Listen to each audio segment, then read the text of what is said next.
nga dili man ta dapat higugmaon. Ngano man na? Kay tungod kitang tanan makasasala man.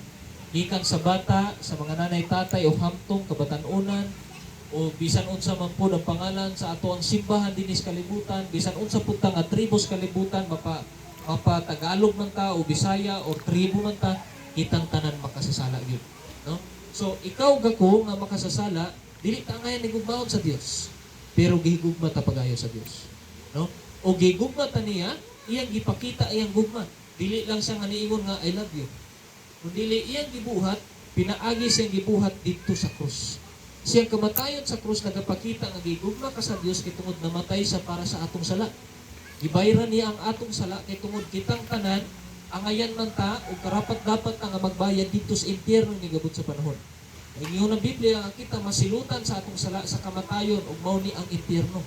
Ang impyerno wa kuno nagatan-aw kung kinsa ta nga klaseng tao. Wa ni nagatan-aw sa pangalan sa atong simbahan o denominasyon. Sa ngalan nga makasasala ta, impyerno gyud ta. Okay? Bisan usa lang kabunga nga atong sala, impyerno gyapon ta. Karon, higugma ta pagayo sa Dios kay siyang namatay para sa atong sala. Then paghuman sa tulo ka adlaw, nabanhaw pag-usab si Jesus. Sabtan? O kini gisulat mismo sa Biblia, muni ang tinuod ng kasaysayan kaniadto. Dili na nato kailangan nga makita pa nato itsura sa itsura si Jesus para nga may bal-an nato. Putuo mga ni pagbalita nga imo buti ang pagdili nato dili nato mahingkapan kamo bali. Di ba?